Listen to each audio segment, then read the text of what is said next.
9 নম্বর আদ-দলালু ওয়াল ইসম, পাপ এবং ভ্রষ্টতা। 10 নম্বর আল-ইজাবু বিশ-শাইই ওয়াল মাইলু ইলাইহি। আল-ইজাব বিশ-শাইই, কোনো জিনিস খুব ভালো লাগা এবং সেদিকে ঝুঁকে পড়া। এই হইল ফিতনাগুলোর সাধারণ অর্থ। এগুলো আগে আলোচনা করেছিলাম, একটানা ব্যাখ্যা ছাড়া সেগুলো বললাম। পারিভাষিক অর্থে ফিতনা কাকে বলা হয়? ইবতিলাউল আবদি ওয়া ইখতিবারুহু ফিল খাইরি ওয়াশ শার, বান্দাকে পরীক্ষা করা ভালো এবং মন্দের মাধ্যমে। বিগরাদি তামহিসিহি বিশাদাইদি তাকলিফ, তাকে অন্যদের থেকে আলাদা করার জন্য। পরীক্ষা ছাড়া স্টুডেন্ট তো সবাই, এখন কে রিয়েল স্টুডেন্ট, কে স্টাডি করলো, কে স্টাডি করে না, কার যোগ্যতা আছে কার যোগ্যতা নাই, সেটা নির্ণয় হয় কি দিয়া? পরীক্ষা দিয়া। তো এইটার নাম হলো ফিতনা। এইভাবে পরীক্ষা করার নাম হলো ফিতনা। ইমাম জামাখশারী বলছেন, আল ফিতনাতু আল ইমতিহান বিশাদাইদিত তাকলিফ মিন মুফারাকাতিল আওতান ওয়া মুজাহাদাতিল আ'দা ওয়া সাইরিত তাআত আশ-শাক্কা ওয়া হাজরিশ শাহাওয়াত বিল মালাদ ওয়া বিল ফাকরি ওয়াল কাহাত ওয়া আনওয়াইল মাসাইব ফিল আনফুসি ওয়াল আমওয়াল ওয়া বিমুসাবারাতিল কুফফার আলা আযাহুম ওয়া কাইদিহিম ওয়া দারারিহিম। অনেক লম্বা একটা সংজ্ঞা দিয়েছেন ইমাম জামাখশারী। তিনি বলছেন যে বিভিন্ন নেক আমল, তাকলিফ, সলাত, সিয়াম, জাকাত, দান সদাকা, তারপরে হইল হিজরত করা, তারপরে শত্রুর বিরুদ্ধে জিহাদ করা, তারপর কঠিন কঠিন আবাদত, হাজরুস শাহওয়াত, মনের যেই কামনা বাসনা এবং চিত্ত বিনোদন, মন যেগুলো চায় সেগুলো ত্যাগ করা। তারপরে হলো অবিল ফাকরি ওয়াল কাহতি, দারিদ্রতা, দুর্ভিক্ষ। ওয়া আনওয়াইল মাসাইবি ফিল আনফুসি ওয়াল আমওয়াল, এবং নিজের জানের উপরে, মালের উপরে হরেক রকম বিপদ আপদ। এরপরে কাফেরদের যেই শত্রুতা, তাদের দেওয়া যেই কষ্ট, ষড়যন্ত্র, সেইগুলির উপর ধৈর্য ধারণ, ইত্তাকার মাধ্যমে যেই লম্বা প্রক্রিয়া, এটার নাম হলো ফিতনা। তাহলে আমরা বুঝতে পারছি ফিতনা হালকা বিষয় না, অথবা ফিতনা কোনো ছোট্ট বিষয় না, ফিতনা জটিল বিষয়। নবীজি সাল্লাল্লাহু আলাইহি সাল্লামকে নবীজি সাল্লাল্লাহু আলাইহি সাল্লাম ফিতনার জটিলতা, ভয়াবহতা বর্ণনা করেছেন এইভাবে। হাদিসটি বের করে বলছি। আবু হুরায়রা রাদিয়াল্লাহু তাআলা আনহু বর্ণনা করছেন, ক্বালা রাসূলুল্লাহ সাল্লাল্লাহু আলাইহি ওয়াসাল্লাম বাদিরু বিল আমালি ফিতানান কাকিতাইল লাইলিল মুজলিম, তোমরা আধার রাতের নেই যেই ফিতনা ধেয়ে আসবে, কঠিন থেকে কঠিনতর হবে, তার আগেই নেক আমলে প্রতিযোগিতা করো। যখন একজন মুমিন ফিতনায় পড়ে সকালে ইমান ছিল, বিকেলে কাফের হয়ে যাবে। ওয়াইমসি মুমিনান, বিকালবেলা মুমিন ছিল, ইউসবিহু কাফিরান, সকালবেলা কাফের হয়ে যাবে। ইয়াবিউ আহাদুকুম দীনাহু বিআরাদিন মিনাদ দুনিয়া কালিল, একজন ব্যক্তি দুনিয়ার যৎসামান্য স্বার্থের বিনিময়ে তার ইমান, তার দিনদারি বিক্রি করে দেবে। নবীজি সাল্লাল্লাহু আলাইহি সাল্লাম এইখানে ফিতনার ভয়াবহতা, ফিতনার সময় করণীয় এবং ফিতনার কারণে মানুষের যেই অবশ্যম্ভাবী রেজাল্ট হয়, এই তিনটা বিষয়কে একটা হাদিসের মধ্যে হাইলাইট করেছেন। 1 নম্বর, ফিতনার ভয়াবহতা বর্ণনা করেছেন কাকিতাইল লাইলিল মুজলিম, ফিতনাটা আসবে আধার রাতের মতো। আধার রাত কাকে বলে?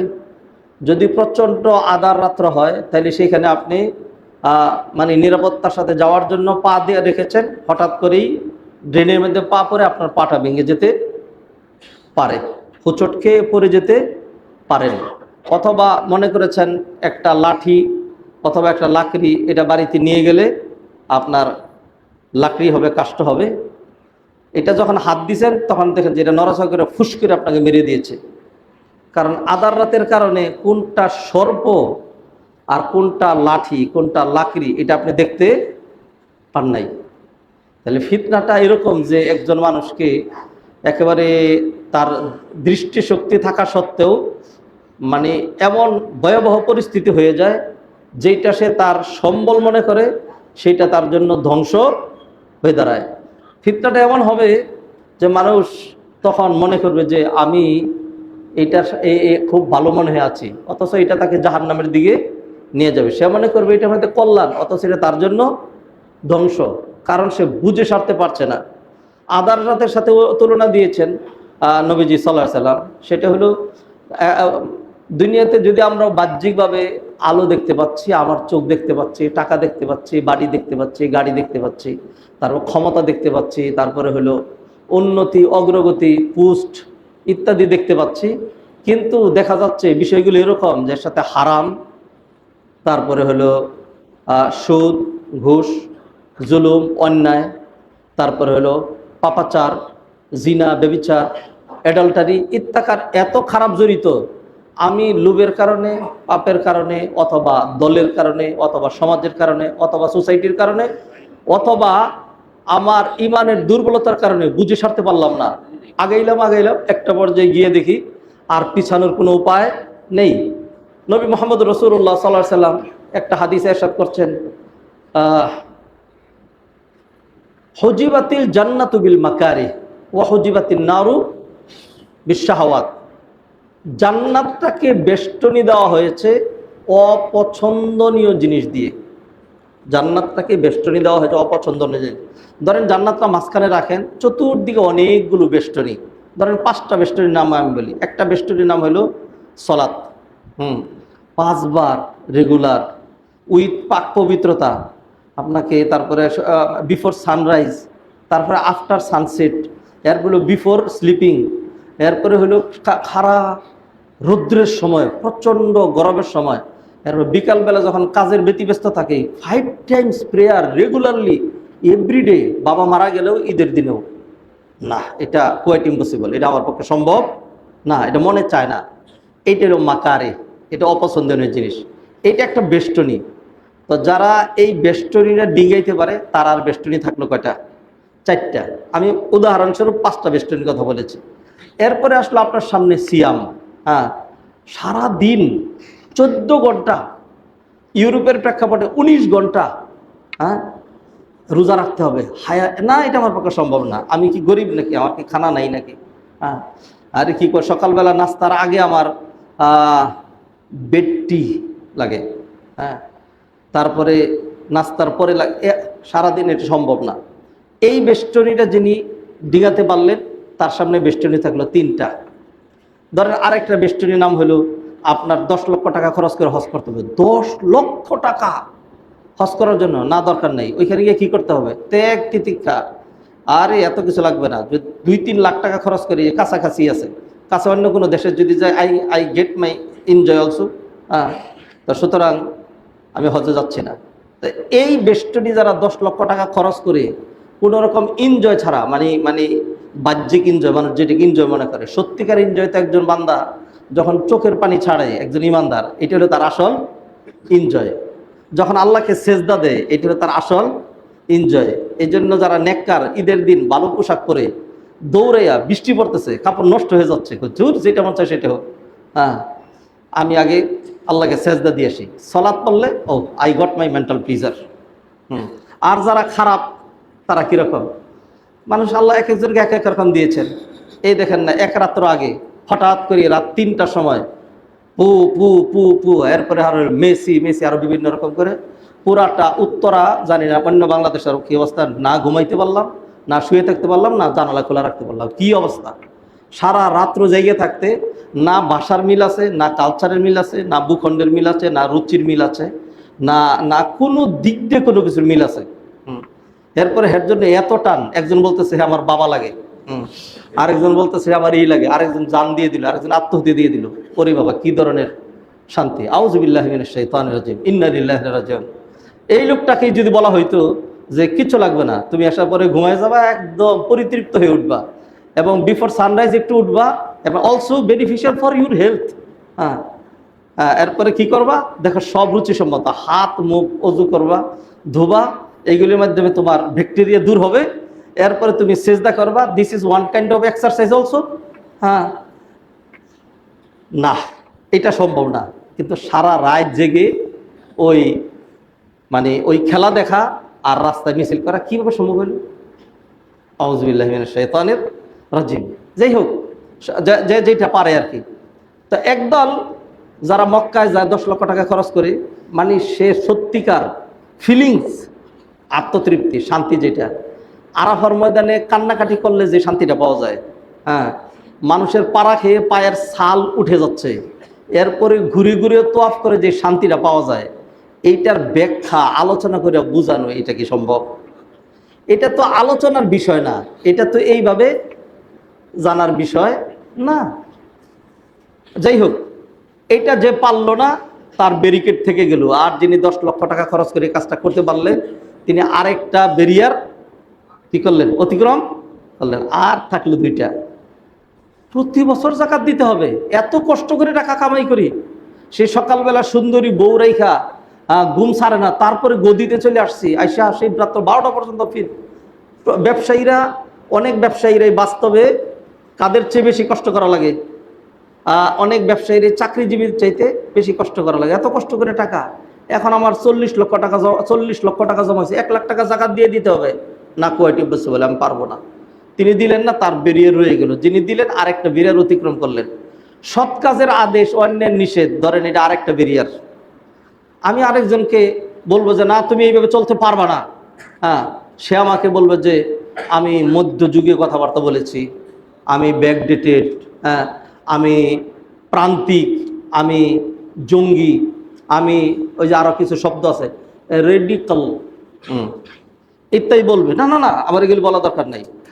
না খুব ভালো চলছে, ও ভেরি গুড, খুব ভালো দেখা যাচ্ছে, সবই দেখা যাচ্ছে, হ্যাঁ, সাধুবাদ জানাই দিলেন, আপনি বেরিয়ার অতিক্রম করতে পারলেন না। আর আরেকজন কি করলো, এই বেয়াদব মেয়ে, হ্যাঁ, তোমার বাবা কোথায়, এইভাবে কেন বেরিয়েছো, বাড়িতে যাও, থাপ্পড় দিয়ে দাঁত ফেলে দেবো, হ্যাঁ, সমাজ নষ্ট করছো। ফলে 2-3 জন যুবক এসে আপনার টানাটানি করে, ধাক্কাধাক্কি করে আপনাকে, আপনার অবস্থা খারাপ করে দিল। আপনি এই ব্যারিয়ারটা অতিক্রম করলেন। কারণ অন্যায়ের নিষেধ, অন্যায়ের বিরুদ্ধে কথা বলা, শক্তি প্রয়োগ করা, জবান ব্যবহার করা, এটা তো শুধু কালচার না, এটা নফল ইবাদত না, এটা ঈমান, এটা ঈমান। তাহলে এই 5টা আপনি করলেন, তা আপনি এই ব্যারিয়ারগুলো অতিক্রম করে এরপরে গিয়ে দেখেন নো ব্যারিয়ার, সামনে পেয়ে গেলেন কি? নাঈমুল জান্নাহ, নেয়ামতের জান্নাত। আল্লাহু আকবার। হ্যাঁ, এইভাবে আল্লাহ সুবহানাহু ওয়া তাআলা অপছন্দনীয়, কঠিন, কষ্টের, মনে চায় না এরকম বিষয় দিয়ে জান্নাতটাকে বেষ্টনী দিয়ে রেখেছেন। আর বেষ্টনী দিতে হয় কোথায়? বেষ্টনী দিতে হয় যেটা মানুষে চায়, যেটা, সেটার বেষ্টনী দিতে হয়। তামাক ক্ষেত চেনেন? তামাক ক্ষেত, হ্যাঁ, তামাক চাষ হয় রংপুরের দিকে হয় বেশি। আমি সচক্ষে দেখেছি এগুলি, বড় বড় তামাক, কি সুন্দর ঘাসের মতো দেখা যায়। কুত্তায়ও খায় না, ছাগল গরু তো মুখ দেই না। আমরা যারা বেশি মুত্তাকি পরহেজগার, হ্যাঁ, আমরা ওইটাই দিদা ফালাই, যখন এই দিদা পিচকিরি পরে তখন মনে করি যে ওয়ান কাইন্ড অফ তাকওয়া। তো এইটার বেরিয়ার লাগে না, এটার বেষ্টনী লাগে না, এটাকে বেড়া দিতে হয় না, এটাকে বেড়া দিতে হয় না। বেড়া লাগে কোনটা? বেড়া লাগবে আপনি ভালো শাক, ভালো ঘাস, চারা, বাগান ইত্যাদি করেছেন, ওইটাকে বেড়া দিতে হয়। যেটা বাগান, জান্নাত, ও জান্নাতিন আরদুহাস সামাওয়াতু ওয়াল আরদ, আল্লাহ সুবহানাহু ওয়া তাআলা এটাকে বেষ্টনী দিয়েছেন কি দিয়ে? এরকম কাঁটাতারের বেড়া, তারপরে বিভিন্ন রকম, যে আপনি ওই দিকে আগাইতে গেলেই খোঁচা লাগবে, ফলে ওইদিকে কেউ আগাইতে চায় না। এইগুলি কষ্ট করে অতিক্রম করে যারা আগায় সামনে জান্নাত পায়। আর খারাপ যেটা জাহান্নাম, সেটাকে আল্লাহ সুবহানাহু ওয়া তাআলা আরেক রকম বেরিয়ে দিয়েছেন, যেটা খুব ভালো লাগে। ওরে কি মজা, হ্যাঁ, ভেরি বিউটিফুল, চার্মিং, আকর্ষণীয়, মনোমুগ্ধকর, জিনা, সুন্দরী নারী, তারপরে বেহায়াপনা, তারপরে হলো 3/4। এখন তো 3/4 এটা তো একটা সম্মানের পোশাক, 3/4 কিছুই না, হ্যাঁ, মানে নো কোয়ার্টার, হ্যাঁ, অথবা এভরিথিং ওপেন, খুব ভাল লাগে। তারপরে হলো নামাজ না পড়া, রোজা না রাখা, এগুলি দিয়ে জাহান্নামকে বেষ্টনী দিয়েছেন। খুব ভাল লাগে, ভাল লাগে, ভাল লাগে, ভাল লাগে। মদ, জুয়া, তারপরে হলো কি সিরিয়াল, আর সিরিয়াল, আর কি নেট ব্রাউজিং, তারপরে আরো যা যা আছে, করতে করতে আগাচ্ছেন, এক একটা অতিক্রম করছেন। এরপরে দেখলেন খালি ভালোই লাগে, আগাইতে আগাইতে সামনে গিয়ে দেখেন, হা, এটা কি? এটার নাম জাহান্নাম। এটার নাম কি? জাহান্নাম। সম্মানিত ভাইয়েরা, ফিতনা নিয়ে আলোচনা করছি। মানুষ দুনিয়াতে আল্লাহ সুবহানাহু ওয়া তাআলা শেষ জমানায় এমন ফিতনা দিবেন, মানুষ মনে করছে যে ওরে বাবা, দাড়িওয়ালাই তো, টুপিওয়ালাই তো, রুমালওয়ালাই তো, কোরআনের কথাই তো কয়, হাদিসের কথাই তো কয়। অথচ তিনি আপনাকে কোন দিকে নিয়ে যাচ্ছেন? জাহান্নামের দিকে নিয়ে যাচ্ছেন। উনি কার সাথে আতাত করছেন? কুফরির সাথে আতাত করছেন।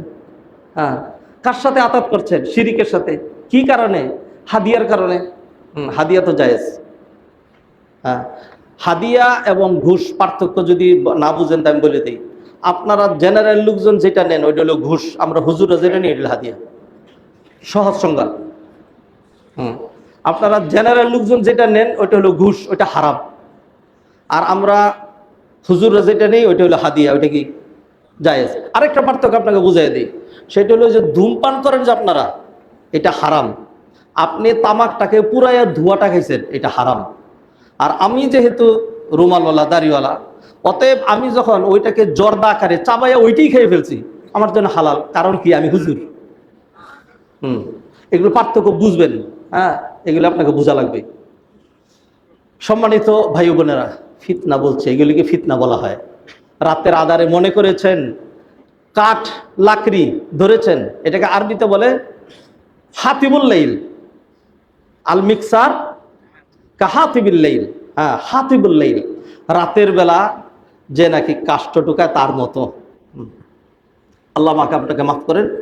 ফিতনার কথা আলোচনা করছি। মাল ফিতনা, নারী ফিতনা, তারপরে হলো লাগালাগি ফিতনা, রাজনীতি ফিতনা, দুনিয়ার চাকচিক্য ফিতনা, কত রকম ফিতনা।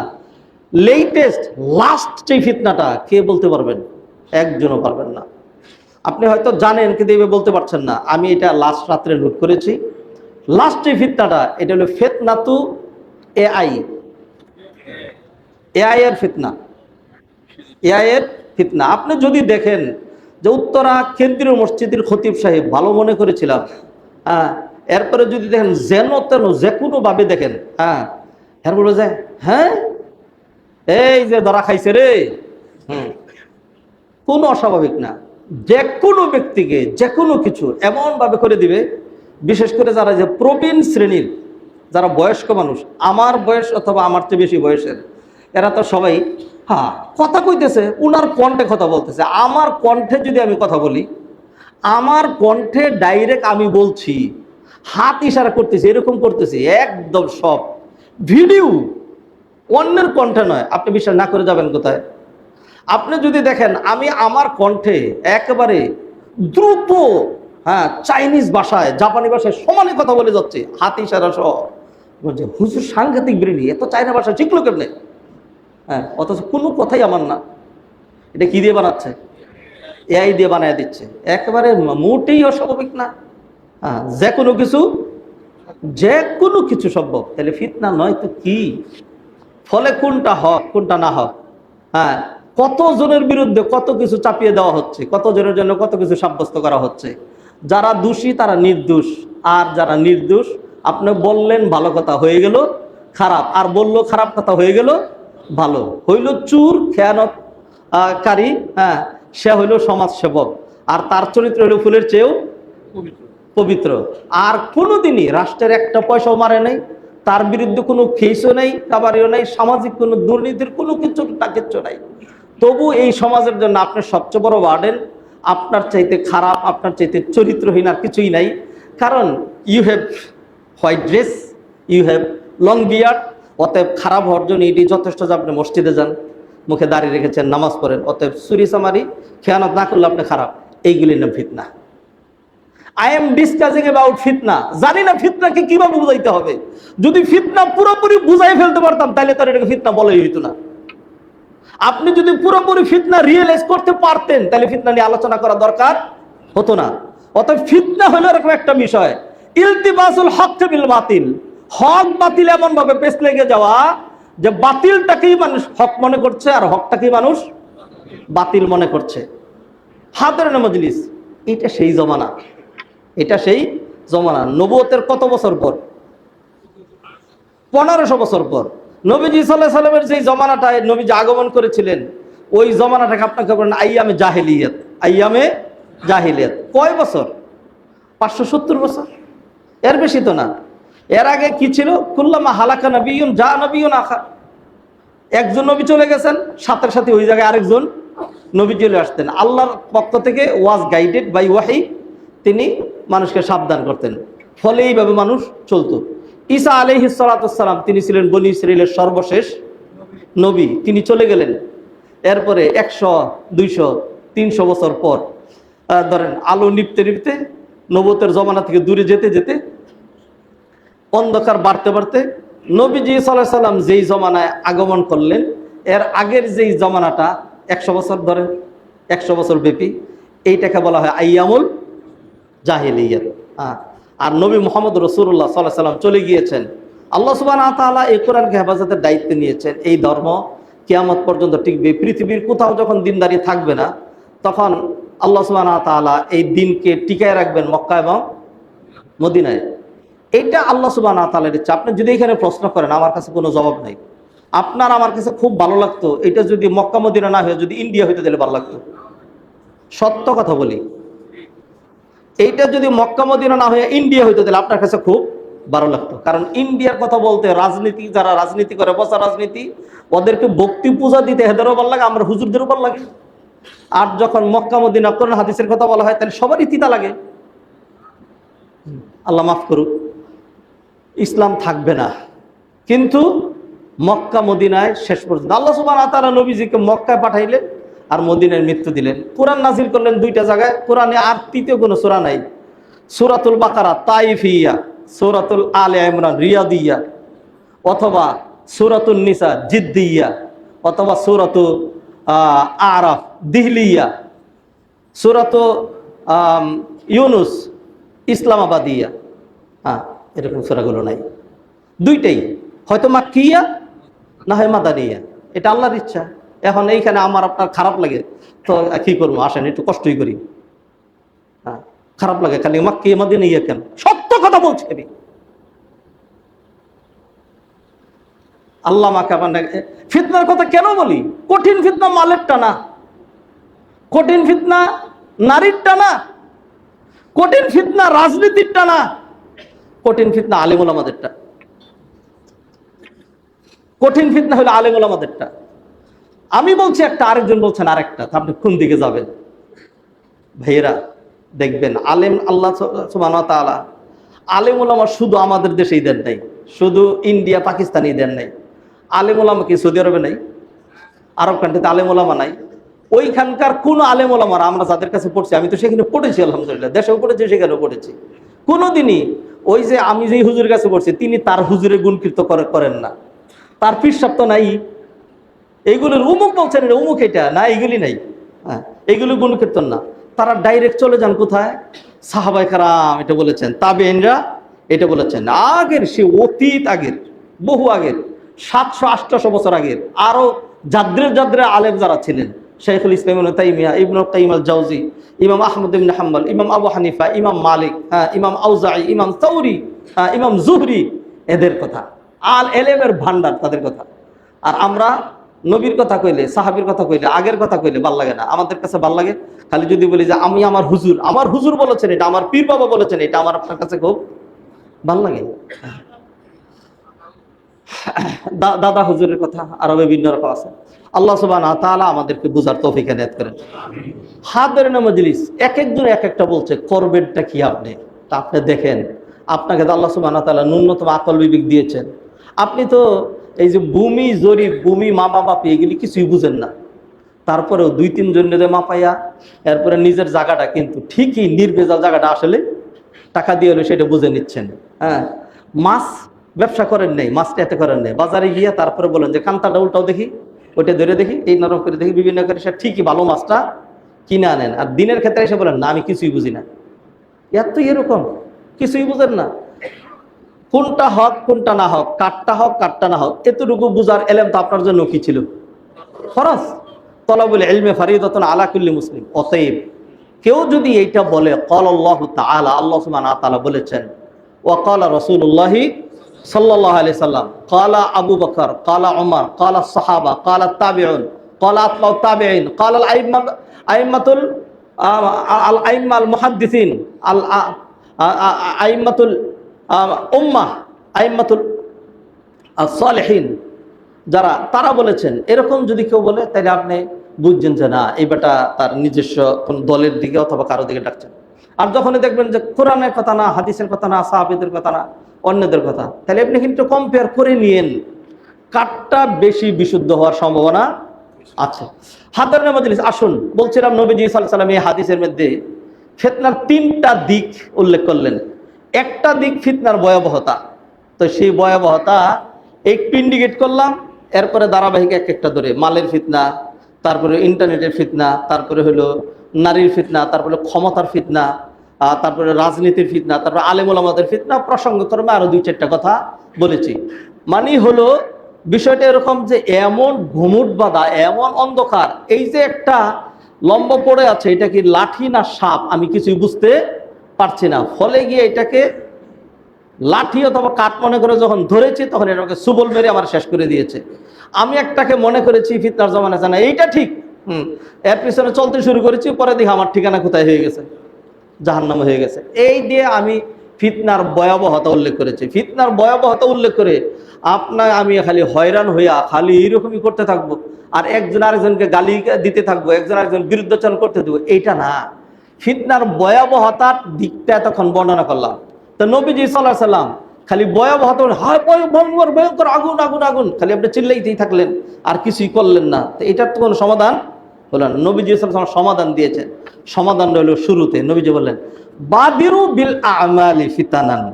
বাদিরু মানে ফিতনার সময় করণীয় কি? নবীজি বললেন নেক আমলের প্রতিযোগিতা শুরু করে দাও।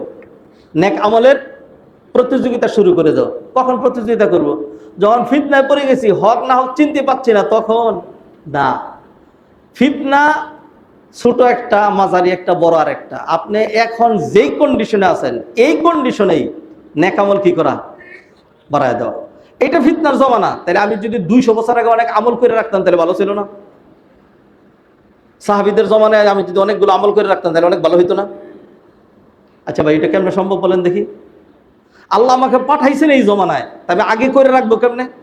তাহলে নবীজি সাল্লাল্লাহু আলাইহি ওয়াসাল্লামের অর্থ হইল তুমি যখন যে অবস্থায় আছো এই অবস্থায় তুমি তোমার আমলটাকে বাড়াইতে থাকো। তাইলে যদি এর চেয়ে কঠিন বিপদ চলে আসে তাইলে আল্লাহ তোমাকে তখন কি করবেন? সাহায্য করবেন। নবীজি সাল্লাল্লাহু আলাইহি ওয়াসাল্লাম সেটি হাদিসে বললেন তাআররাফ ইলাল্লাহি ফির রাখা, সচ্ছলতা, ভালো অবস্থা, নির্বিঘ্ন অবস্থা, তুলনামূলক ফিতনা মুক্ত অবস্থা, এই অবস্থায় তুমি যদি আল্লাহকে চিনো, আল্লাহর সাথে সম্পর্ক রাখো, সালাত, সিয়াম, কিয়াম, দান, সাদাকা, কোরআন তেলাওয়াত ইত্তাকার মাধ্যমে তুমি যদি দ্বীনি আমলের প্রতিযোগিতা করো, ইয়ারিফকা ফি সিদ্দা, তাহলে যখন কঠিন অবস্থা চলে আসবে, হায় আল্লাহ আমি এখন কি করি, আমি এখন কোন দিকে যাব, তখন কে সাহায্য করবেন? আল্লাহ সুবহানাহু ওয়া তাআলা। আল্লাহ সুবহানাহু ওয়া তাআলা, আল্লাহর সাহায্য ছাড়া ফিতনা মুক্ত থাকা সম্ভব নয়। তাহলে হাদিসের দ্বিতীয় দিকটা বললাম, সেটা হলো যে ফিতনার সময় করণীয় কি, ফিতনার ভয়াবহতা বর্ণনা করলাম, আলটিমেট রেজাল্টটা কি হয়। নবীজি সাল্লাল্লাহু আলাইহি সাল্লাম হাদিসের শেষে বললেন ইয়াবিউ আহাদুকুম দীনাহু বিআরাদিন মিনাদ দুনিয়া কালিল। নবীজি সাল্লাল্লাহু আলাইহি সাল্লাম সমাধান দিলেন, ফিতনা খুব কঠিন ভয়াবহ, সেজন্য নেক আমলের কথা বললেন নবীজি সাল্লাল্লাহু আলাইহি সাল্লাম। আর না হয় কি হবে, ফিতনায় কেউ যদি জড়িয়ে যায় তাহলে কি হবে? আমল তো দূরের কথা, আমল তো দূরের কথা, আমল তো করতে পারবেই না। বরং আমলের আগের যেটা মূল ফাউন্ডেশন, 10 তলা 20 তলা ভুলে যান, মূল ফাউন্ডেশন যেটা সেটাই কি টিকবে না। মূল ভূখণ্ড যেটা, বিল্ডিং করবেন, বাজার করবেন, মার্কেট করবেন, দূরের কথা, নদী জাগা সহ ভেঙে নদীর ভিতরে নিয়ে যাবে, এটার নাম ফিতনা, এটার নাম ফিতনা। তাহলে কি হবে? ইয়াবিউ আহাদুকুম দীনাহু বিআরাদিন মিনাদ দুনিয়া কালিল। ফিতনার আধিক্যতায়, ফিতনার ভয়াবহতায় একজন মানুষ তার কি করবে? আমল তো দূরের কথা, সে তার যে শেষ সম্বল, তার যে ঈমানটা, এইটাও যৎসামান্য কয়েকটা টাকার বিনিময়ে, একটা পুষ্টের কারণে, একটা স্বার্থের কারণে, একটু হাদিয়ার কারণে অলরেডি সোল্ড। ওয়াল ইয়াযু বিল্লাহ। আল্লাহ সুবহানাহু ওয়া তাআলা আমাকে আপনাকে হেফাজত করেন। হাইরে মাল, হাইরে হাদিয়া, আলহাকুমুত তাকাসুর হাত্তা জুরতুমুল মাকাবির। ওয়াইলুল লিকুল্লি হুমাযাতিল লুমাযাহ আল্লাযী জামাআ মালান ওয়া আদ্দাদাহ ইয়াহসাবু আন্না মালাহু আখলাদা কাল্লা নেভার লা ইউমযান্না ফিল হুতামা he will be thrown to the hell. জাহান্নামে নিক্ষেপ করা হবে। হাদরের মজলিস, করণীয় কাজ এই একটাকেই ঘুরে গেলে প্রতি জুমায় প্রতি মসজিদ থেকেই এই দিনই কথাবার্তাই হয়। ওই একটা কথাকেই আমরা ঘুরে গেলে এমনি সেমনে মানুষকে উদ্বুদ্ধ করা, যাতে আমরা নেকামল করি। আজকেও তার ব্যতিক্রম নয়। এরপরে সারা জীবন যত জুমা হবে সেইগুলোতে একই জিনিস। আসেন প্রতিযোগিতা করি, নেকামল করি, নিজের জাহান্নাম থেকে বাঁচাই, আর জান্নাত লাভে ধন্য হই। এর বাহিরে আর কিছুই না। তাহলে জিস বক্তব্য যেটা দাঁড়াইলো, বাদিরু বিল আমাল, বাদিরু বিল আমাল, বাদিরু দ্রুত, এটা হলো হাদিসের ভাষা। বাদিরু বিল আমাল কোরআনের ভাষা কি? কোরআনের ভাষা ওয়াসারিউ ইলা মাগফিরাতিম মির রাব্বিকুম ওয়া জান্নাতিন আরদুহাস সামাওয়াতু ওয়াল আরদ উইদ্দাত লিল মুত্তাকিন। সারিউ, দৌড়াইতে শুরু করো, প্রতিযোগিতা শুরু করো। তোমার জন্য বিশাল বড় বড় দুইটা জিনিস রেডি করে রাখা আছে। একটা হইল জান্নাত। জান্নাত কেমন? নেয়ামতের কথা বলা হয় নাই, শুধু জান্নাতের সাইজটা বলা হলো। আরদুহা, জান্নাতের প্রস্থ হলো 7 আসমান 7 জমিনের দৈর্ঘ্যের সমান। আর কি ওইরকমই আরেকটা মাগফিরাত, ওইরকমই আরেকটা মাগফিরাত।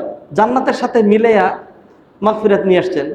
তাহলে জান্নাত যত বড়, আল্লাহর মাগফিরাতের সাগরটাও তত বড়। সেই জন্যই তো আল্লাহ সুবহানাহু ওয়া তাআলা এইভাবে ডাক দিয়ে বলতে পারেন। আল্লাহ এইভাবে বলেন, কি বলেন? আল্লাহ সুবহানাহু ওয়া তাআলা বলেন, ইয়া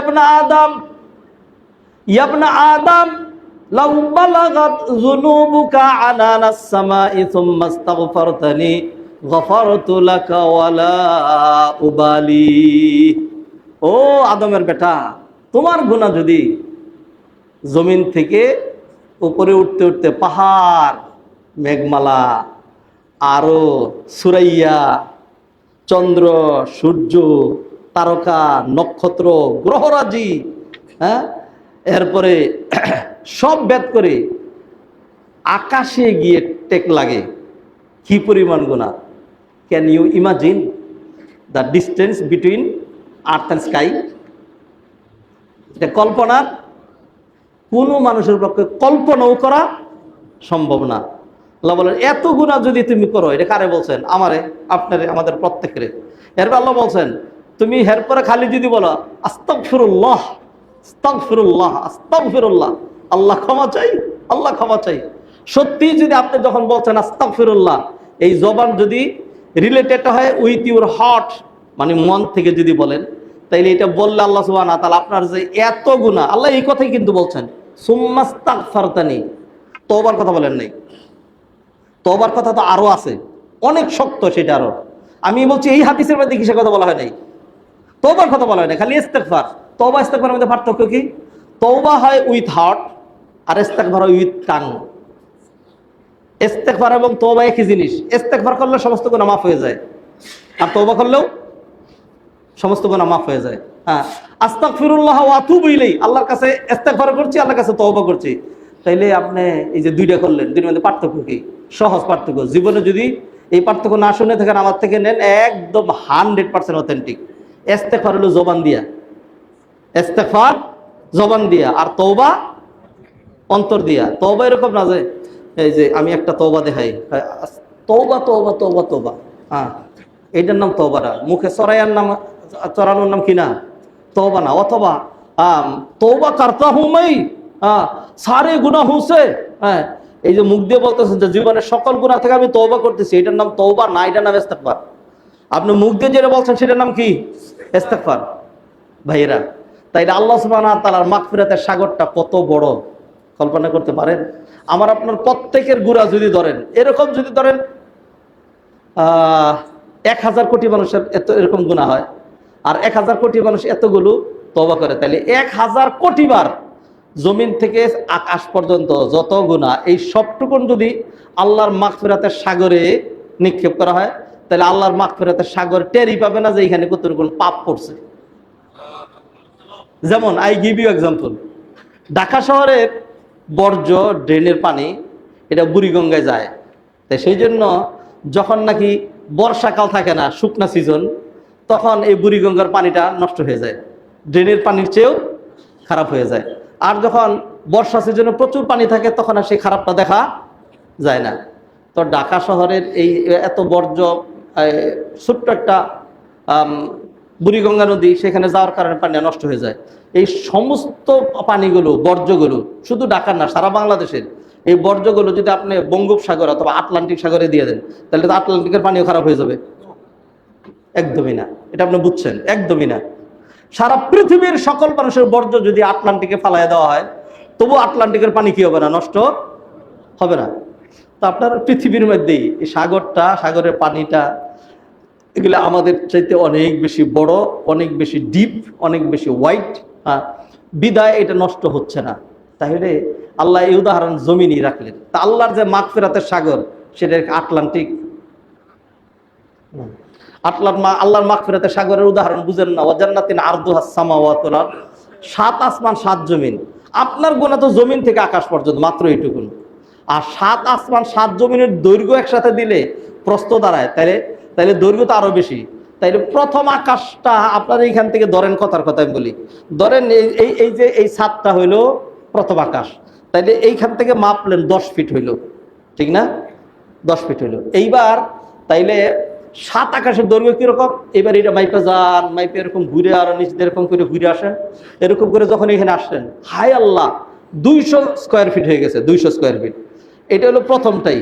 এবার দ্বিতীয় আকাশে যান, সেটা যে আরো 10 ফিট দূরে, সেটা হয়ে গেছে 2000 স্কোয়ার ফিট। তৃতীয়টা যান, সেটা হচ্ছে 2 লক্ষ স্কোয়ার ফিট। চতুর্থটা যান 2-3 মিলিয়ন স্কোয়ার ফিট। পঞ্চমটা যান, সপ্তমটা যান, কত বড়! এই সবটা একসাথে করলে যা দাঁড়াবে সেটা জান্নাতের প্রস্থ। তাহলে জান্নাতের দৈর্ঘ্য আরো অনেক বড়। এই জন্যই তো এত বড় জান্নাত দেখেই তো আল্লাহ সুবহানাহু ওয়া তাআলা নিম্ন স্তরের যে জান্নাতে তারে কয়টা দিবেন? এই পৃথিবীর 10টা সমান দিবেন। ঠিক ওই রকমই আল্লাহ সুবহানাহু ওয়া তাআলা মাগফিরাত অনেক বড়। হাত ধরে মজলিস, একটা হাদিসের উপর মাত্র একটু আলোকপাত করলাম। এই হাদিসে নবীজি ফিতনার ভয়াবহতা বর্ণনা করেছেন, ফিতনার সময় করণীয় কাজের কথা বলেছেন। আর যদি সেই কাজ না করা হয়, তাহলে মানুষের যে জটিল অবস্থাটা হবে, ফিতনায় পড়ে তার আমও যাবে, সালাও যাবে। আম হলো তার আমল, আমল তো করতেই পারবে না। আর সালাহ হলো তার ইমান, তার আমও চলে যাবে, তার সালাও চলে যাবে। আমল তো করতেই পারবে না, ইমানের উপরেও টিকতে পারবে না। সেই জন্য যেই অবস্থায় আছি, এই অবস্থায় আমার আপনার করণীয় কাজ কি? নেক আমল করা, বেশি বেশি আমল করা, প্রতিযোগিতা করা। নবীজি হাদিসে বলেন বাদিরু বিল আমাল, আর আল্লাহ কোরআনে বললেন সারিউ ইলা মাগফিরাতিন মির রাব্বিকুম। আল্লাহ সুবহানাহু ওয়া তাআলা আমাদেরকে ফিতনা মুক্ত রাখুন, সারা বিশ্বের মানুষকে ফিতনা মুক্ত রাখুন। ফিতনা আমাদের জন্য আল্লাহ যেন হালকা করে দেন। আল্লাহ যেন ফিতনার সময় আমাকে আপনাকে অবিচল অটল দৃঢ় থাকার তৌফিক এনায়েত করেন। আল্লাহ সুবহানাহু ওয়া তাআলা আমাদেরকে যেন ফিতনা মোকাবেলা করার, ফিতনার সময় করণীয় কাজ যেটি নবীজি করতে বলেছেন সেটি করার, বরং ফিতনা আসার আগেই নেক আমলের মাধ্যমে আমরা যেন নিজেদের ফাউন্ডেশনটাকে মজবুত করে ফেলি, ফলে ঢেউ আসলেও এটা আর ভাঙবে না। যেমন আপনি দেখবেন ওই যে সাগরের যেই দিকটা ভাঙ্গে, সেই দিকটা দেখবেন এক ধরনের ওই পিলারের মতো ত্রিভুজ আকারের ফেলা হয়। ঢেউ যে দিক দিয়ে বাড়ি দেয়, এইটাকে সরাইতে পারে না। অথবা রাবারের ব্যাগ ফেলানো হয় সেগুলি দিয়ে। তা আসেন, ওই ফিতনা চলে আসার আগেই নদীর ভাঙ্গন যেরকম হয়, আমার আপনার ইমান আমল তো নিয়ে যাবে গা। আসেন, প্লাস্টিকের যেই বালু বুঝাই বিশাল বড় বড় ব্যাগগুলো আসেন ফালাই, পাথর ফেলে এমন মজবুত করি, ফিতনা আসবে তো বাড়ি খেয়ে চলে যাবে। আমি যদি আমার ইমানকে মজবুত করে ফেলি, আমি যদি আমলের পাহাড় গড়ে ফেলি, তাহলে ফিতনা তো ফিতনার মতো ঠিকই আসবে, কিন্তু ওই ফিতনা আমার ক্ষতি করতে পারবে না। আল্লাহ সুবহানাহু ওয়া তাআলা আমাদের সবাইকে হেফাজত করুন। আকুলু কওলি হাযা ওয়া আস্তাগফিরুল্লাহ লি ওয়া লাকুম ওয়া লিসাইরিল মুসলিমিন ফাস্তাগফিরুহু ইন্নাহু গফুরুর রহিম।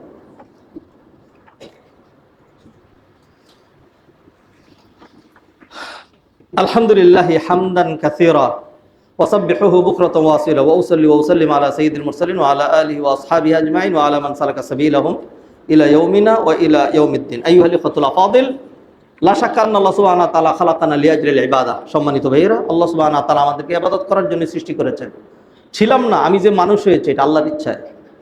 আমি যে পৃথিবীতে এসেছি সেটা আল্লাহর ইচ্ছায়। আমি যে বাংলাদেশে জন্মগ্রহণ করেছি সেটা আল্লাহর ইচ্ছায়। আমি যে হিন্দু বৌদ্ধ খ্রিস্টান ইহুদি না হয়ে মুসলিম হয়েছি এটাও লা তামুন্না আলাইয়া ইসলামাকুম বালিল্লাহু ইয়ামুন্নু আলাইকুম।